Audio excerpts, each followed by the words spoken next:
Here's a beautiful shot here. It's one of our big storms along Interstate 8, captured by very noted storm chaser and photographer Mike Olbinski. We've had a number of dust storms in the last few weeks. It seems like more than in recent storms. Absolutely, yeah. And all kind of clustered together. Look at that, it's beautiful. So Mike, of course, joins us right here in studio. Talk about more of these photos. You have done an amazing job.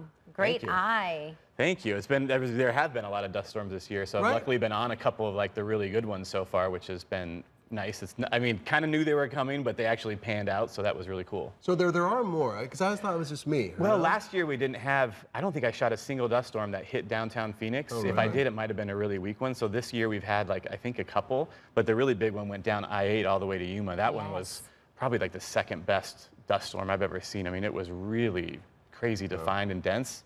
But the one that hit Phoenix the other day was nice for a change. So what's the process like? I mean, are you kind of on standby and then you're listening for that beeping sound? We all get the alert on our cell phones? Well, I mean, this is what I do full time. I mean, I pretty much don't do, I do, weddings and family stuff, but I don't do any of that really during the summer. So this is what I do. So I've been, I'm out waiting for it to happen, chasing down south. That day, the Interstate 8 day that you're watching right now, we actually woke up in Blythe on our way back from California, went to our house, grabbed some stuff, went down south, waited for it to happen, and went all the way to Yuma, almost back to California that day. Oh my It was goodness. crazy. So you've got to be almost a meteorologist to try to predict where these are going. Yeah, I'm definitely not, but I've learned enough to kind of figure out, to look at the models and kind of the wind patterns, and also, been chasing them for a while now, so you can kind of recognize certain setups and what's going to happen, because this I-8 setup happened last year, it happened the year before, in a couple different days, so I was kind of like waiting for it to happen again. So how many years have you been chasing them? Oh, probably since like 2009, 2010. So yeah, it's crazy, because I always think, oh, I've been chasing for like 5 years, and I'm like, wait a second now, it's like 8 or 9, it just keeps getting longer and longer. So you're doing this full time? How do you make money doing this? Well, I mean, the wedding side and the family side makes money, but I do a lot of licensing of video, selling photos, which is a little bit less. I do workshops. I actually have a workshop starting on Thursday down in Tucson. I do 2 of those a summer. I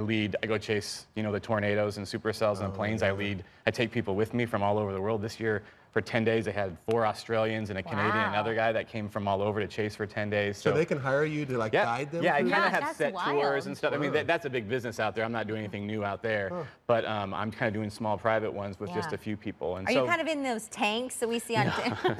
Although I had I took a picture with one once, and then the Daily Mail put a photo of me with that up and said, Mike drives a tanks and brings his kids with him. I'm like, oh my, it was such a wrong article. Yeah, it's total fake news. It was really bad.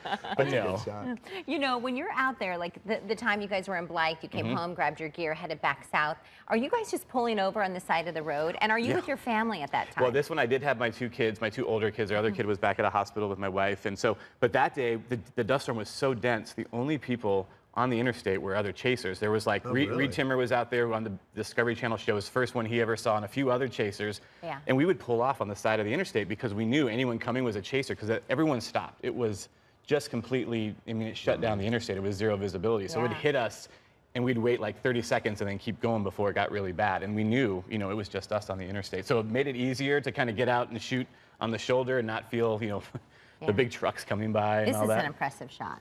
Yeah, that was just a couple days ago over Tempe. That was just unbelievable to have the dust storm. It started all the way south of I-8, made it all the way into town, and actually, I think made it all the way up to Anthem. Mike, how do we follow you if we want to see your stuff? You just Google my name everywhere. I have a website and Twitter and Instagram and You Facebook. are everywhere. Yeah. You're really famous. Thanks for hanging out with us today. Maybe you can get a guy. You can hire him as your guy. Right? How great is That'd that? be amazing. Summer vacation. See you, Mike. Thanks, guys. Nice to see you. Yeah, nice to see you guys. Thank you for coming in.